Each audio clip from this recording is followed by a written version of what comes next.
Hello বন্ধুরা, আশা করি সকলে খুব ভালো আছো। ফিরে এলাম আর একটা নতুন ভ্লগ নিয়ে। আজকের ভ্লগের বিষয়বস্তু হচ্ছে আমাদের 25শে ডিসেম্বরের ট্রিপ। তোমরা তো জানোই আমরা গত কয়েকদিন ধরেই বস্টনে আমাদের বন্ধুর বাড়িতে রয়েছি। আর আজকে 25শে ডিসেম্বরের দিন সকাল সকাল সবাই রেডি হয়ে বেরিয়ে পড়েছি একটি লম্বা ট্রিপের জন্য। আজকের গন্তব্য হচ্ছে নিউ ইয়র্ক। অনেক দিন ধরেই আমাদের এটা প্ল্যান ছিল 25 ডিসেম্বর আমরা কাটাবো নিউ ইয়র্কের রাস্তায়। তাই সকাল সকাল আমরা সবাই এখন যাচ্ছি নিউ ইয়র্কের উদ্দেশ্যে। আজকে ওয়েদারটা খুবই ভালো। আর আমাদের বাড়ি থেকে এখান থেকে বস্টন থেকে নিউ ইয়র্ক যেতে লাগে এই গাড়িতে 3.5-4 ঘন্টা মতো। আর আমরা তো একটু রাস্তায় হল্ট করবই খাওয়া দাওয়ার জন্য, তাই একটু হয়তো সময়টা বেশি লাগবে। আর এইসব শহরে একটু ট্রাফিক জ্যামও হয়, তবে আজকে ছুটির দিন বলে হয়তো অত ট্রাফিক জ্যাম পাবো না।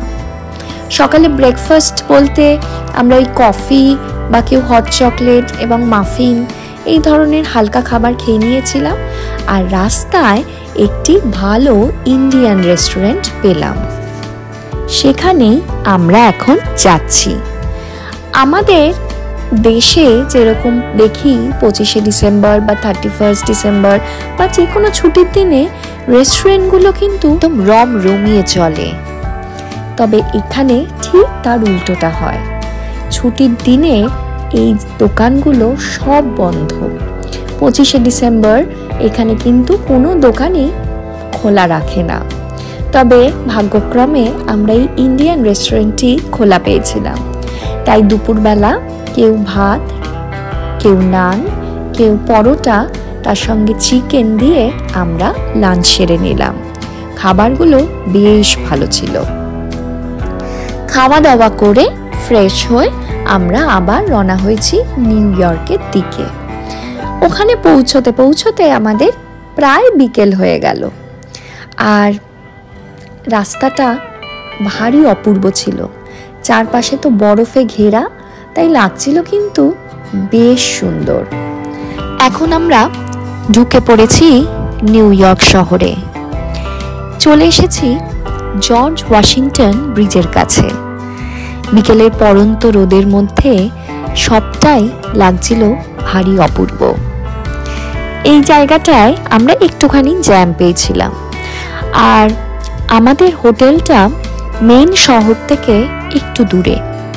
আমাদের হোটেলটা নিয়েছিলাম এয়ারপোর্টের কাছে, তাই আমাদের বেশ খানিকটা রাস্তা শহর থেকে একটু ভেতরের দিকে যেতে হবে।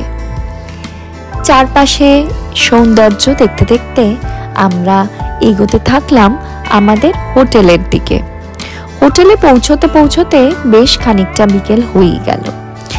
আমরা তাড়াতাড়ি করে হোটেলের ঘরে ঢুকে কিছু লাগেজ রেখে ফ্রেশ হয়ে নিয়ে আবার বেরিয়ে পড়ব 25শে ডিসেম্বরের আসল মজাটা নিতে। আজকে এবং আগামীকাল আমাদের প্ল্যান হচ্ছে নিউ ইয়র্কের সবটা হয়তো দেখা যাবে না, তাই কিছু কিছু জায়গায় আমরা দেখব। এখন আমরা হোটেলের ঘরে এসে ফ্রেশ হয়ে আবার লিফটে করে বেরিয়ে যাচ্ছি হোটেল থেকে। আবার গাড়ি করে বেশ অনেকটা দূর যেতে হবে।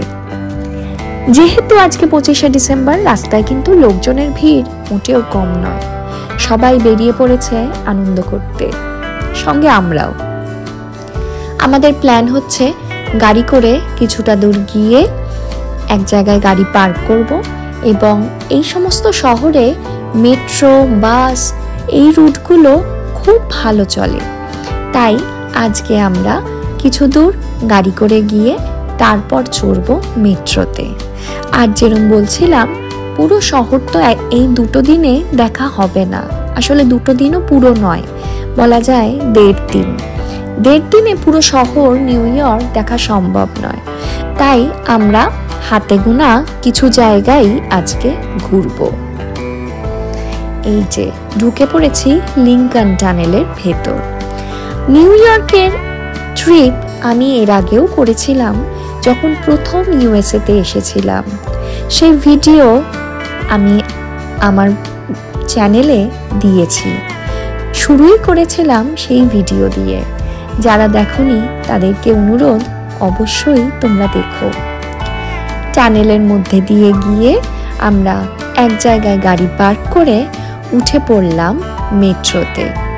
এখানকার মেট্রোগুলো ঠিক আমাদের ওই কলকাতা মেট্রোর মতোই, তবে এইখানকার মেট্রো বেশ পুরনো।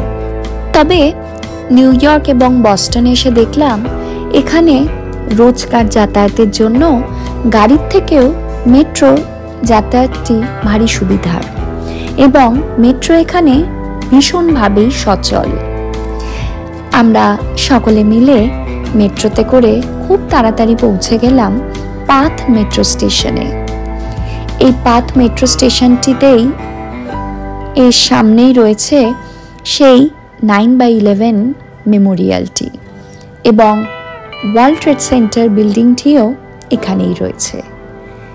এই পাথ মেট্রো স্টেশনটি আমি এর আগে আমার পুরনো ভ্লগে দেখিয়েছি। এটি তৈরি করা হয়েছে একটি ঈগল পাখির আকারে। ঈগল পাখি এখানকার ন্যাশনাল বার্ড, যেটি সিম্বলাইজ করে পাওয়ারকে। ভারী সুন্দর এই মেট্রো স্টেশনটি, এবং আজকে 25শে ডিসেম্বর বলে খুব সুন্দরভাবে কিন্তু সাজানো। ঝকঝকে পরিষ্কার এই মেট্রো স্টেশনটিতে আজকে আলোয় আলোকিত হয়ে রয়েছে চারপাশ। খুব সুন্দরভাবে জায়গাটি উপভোগ করে আমরা ওখান থেকে বেরিয়ে এসে দেখলাম 9/11 মেমোরিয়ালটি। তবে আজকে ছুটির দিন বলে সামনেটিতে যাওয়া যাচ্ছে না, এই জায়গাটি এখন বন্ধ। তবে এর আগে এসছি বলে আমাদের সেই আক্ষেপটি রইল না যে দেখতে পেলাম না। আমার পুরনো ভিডিওতে খুব সুন্দরভাবে জায়গাটি দেখানো আছে। আর এখান থেকে এই যে দেখা যাচ্ছে ওয়ার্ল্ড ট্রেড সেন্টারের বিল্ডিংটি। চারপাশটা ভীষণ সুন্দর আর প্রচন্ড ঠান্ডা। হাত জমে যাচ্ছে ছবি তোলার সময় বা ভিডিও করার সময়। গ্লাভস থেকে হাত বার করলেই হাত দুটো একদম জমে যাচ্ছে। পাথ মেট্রো স্টেশনের সামনে বেশ সুন্দর অনেকগুলো স্ট্রাকচার রাখা। অনেক জন্তু জানোয়ারেরও স্ট্রাকচার রয়েছে। আদি তো এখন একটু একটু চিনছে সমস্ত অ্যানিমালস, তাই সে কিন্তু ভারী উত্তেজিত। আর এর আগের বার এসে আমরা কিন্তু এগুলো দেখতে পাইনি, তাই এবার আমাদের কাছে এগুলি নতুন। বেশ অনেকক্ষণ এই জায়গাটায় দাঁড়িয়ে আমরা ছবি তুলে নিলাম। আর আদির উত্তেজনা দেখে কে, সে ছুটে ছুটে চারপাশটা ঘুরে বেড়াচ্ছে এবং নিজেও আবার আমার ফোন নিয়ে ভিডিও করার চেষ্টা করছে। যাই হোক, আমরা বেশ কিন্তু আনন্দ করেই এই সময়টা এখানে কাটাচ্ছি।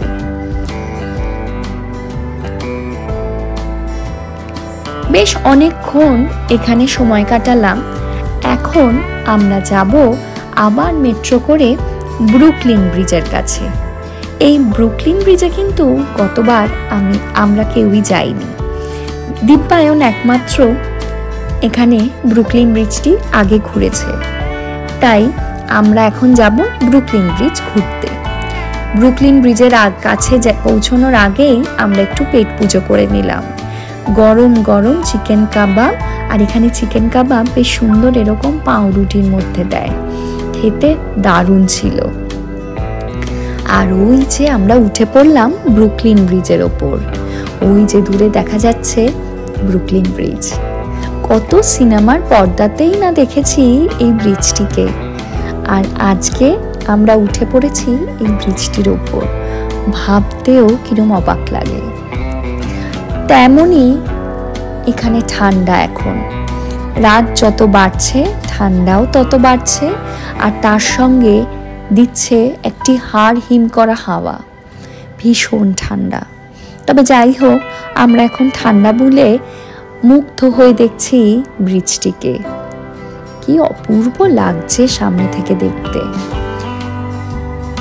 আমরা বেশি দূর কিন্তু ব্রিজটি ব্রিজটির ওপর হাঁটিনি, কারণ এত ঠান্ডা আর রাতও হয়ে যাচ্ছে, আর তার মধ্যে আদিও ছোট আমাদের সঙ্গেই রয়েছে, তাই বেশিক্ষণ এই ব্রিজের ওপর থাকলাম না। কিছুক্ষণ থেকে একটু ছবি তুলে নিয়ে আমরা ব্রিজ থেকে নেমে এখন আবার চলে এলাম টাইম স্কোয়ারের কাছে। আসলে আবার বলছি কারণ প্রথমবার এসেছিলাম টাইম স্কোয়ারে আমাদের গাড়িটিকে পার্ক করতে, এবং এই টাইম স্কোয়ার থেকেই ধরে নিয়েছিলাম মেট্রোটি। টাইম স্কোয়ার একটি ঝলমলে জায়গা, অনেকটা আমাদের কলকাতার ধর্মতলার মতো লাগে। বড় বড় ব্যানার আলোয় ঝলমল করছে জায়গাটি, আর তার উপর আজকে ক্রিসমাস, তাই গাছে গাছে আলো একদম ঝলমল করছে, দারুণ লাগছে। তবে এখন অনেকটা রাত প্রায় 12টা, তাই সেই ভিড়টা নেই যেই ভিড়টা আরেকটু আগে ছিল এখানে। তবে অনেক লোক এখনো রয়েছে, আর আমরা খুব আনন্দ পাচ্ছি, ছবি তুলছি, আর এই জায়গার যাকে বলে ভাইব, সেই ভাইবটাকে একদম উপভোগ করছি। বড় বড় ব্যানার আলো ঝলমল করছে, জায়গাটি ভীষণই প্রাণবন্ত। আর এখানে 31 ডিসেম্বরে হয় বল ড্রপ ইভেন্ট, এটি ভারী বিখ্যাত এখানে। তবে 31 ডিসেম্বরে আমরা আর এখানে থাকবো না। সেদিনকার মতো বাড়ি কোনো রকমে পৌঁছে, মানে হোটেলের ঘরে আমরা খুব তাড়াতাড়ি শুয়ে পড়েছিলাম, আর শরীর দিচ্ছিল না। পরের দিন সকাল সকাল উঠে ফ্রেশ হয়ে হোটেলেই ব্রেকফাস্ট করে আবার আমরা বেরিয়ে পড়লাম আর একটু ঘোরার জন্য। আজকে আমাদের এখন উদ্দেশ্য হচ্ছে ফেরি চড়া।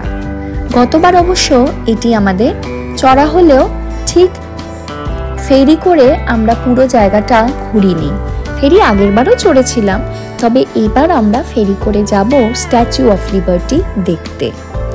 এই যে ফেরির ভেতরটা ভারী সুন্দর, তবে আমরা এটি দোতলা ফেরি, আমরা একতলায় কিন্তু বসিনি, আমরা উঠে গেছিলাম দোতলায়। খোলা একদম চারপাশটা, সেখানে সিটও রয়েছে, সিটের মধ্যে বসে বা দাঁড়িয়ে আমরা পুরো জায়গাটা ঘুরলাম।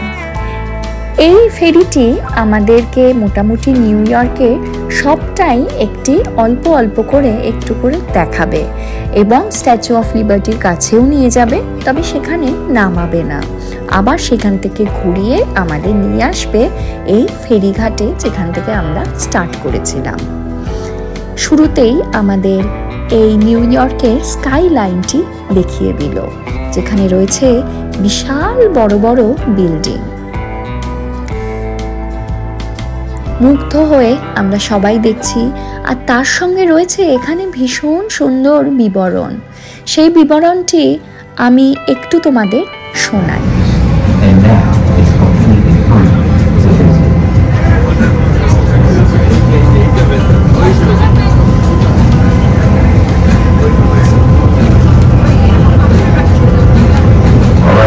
You better get out those seats and get to the front of the boat. Let's unlock New York City. And then the boat is going to do a 180-degree spin. Lady Liberty was a gift from France when America established their independence. As brown as a penny, but due to oxidation, that's what gives her that amazing green glow. She holds her torch high, illuminating and inviting everyone for new life in a new world. In her other live বিবরণ শুনতে শুনতে আমরা পুরো শহরটাই ঘুরে নিলাম জলপথে। সত্যি কথা বলছি, এই অভিজ্ঞতাটা না হলে একটা বড় জিনিস আমরা মিস করে যেতাম। দারুণ এক্সপিরিয়েন্স।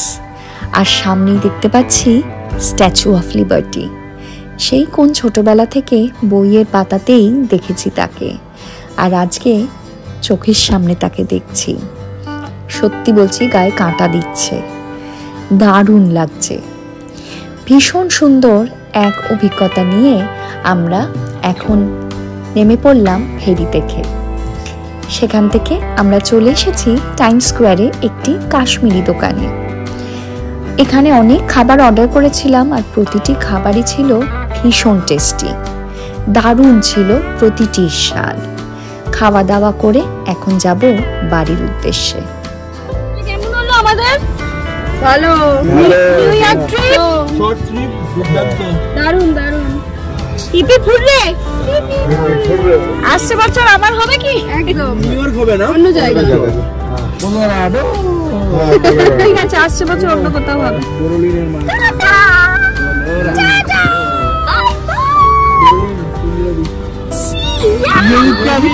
তুমি ফ্লাইটে করে ইয়েতে চলে আসবে নাজবিলে, তারপরে যাবো। হ্যাঁ, সেই দেখ এই দাবি, আমি এক প্রান্ত থেকে অন্য প্রান্তে যাবো, তারপর সেখান থেকে আরেক প্রান্তে যাবো। একটা ট্রিপ শেষ হতে না হতেই আমাদের মধ্যে শুরু হয়ে গেছে পরের ট্রিপ নিয়ে প্ল্যানিং তো চলতে থাকবেই, তবে এক রাশ আনন্দ এবং এক সুন্দর অভিজ্ঞতা নিয়ে আমরা আজকের মতো নিউ ইয়র্ককে বিদায় জানিয়ে এগিয়ে চললাম বস্টনের দিকে। সত্যি বলছি, এবছর মানে এই 2024-এর 25শে ডিসেম্বরটা এক অন্যরকমভাবেই আমরা কাটালাম। সকলে তো আনন্দ করেছি বটেই, এবং সেই সঙ্গে আদি বাবুও ভীষণ সুন্দরভাবে এনজয় করেছে। আশা করি তোমাদেরও ভালো লেগেছে, তোমরাও আমাদের সঙ্গেই ঘুরলে নিউ ইয়র্ক শহরটি। তোমরা এইভাবেই দেখতে থাকো আর সঙ্গে থাকো আমেরিকানা বাঙালিয়ানা। সবাই খুব ভালো থেকো, টাটা।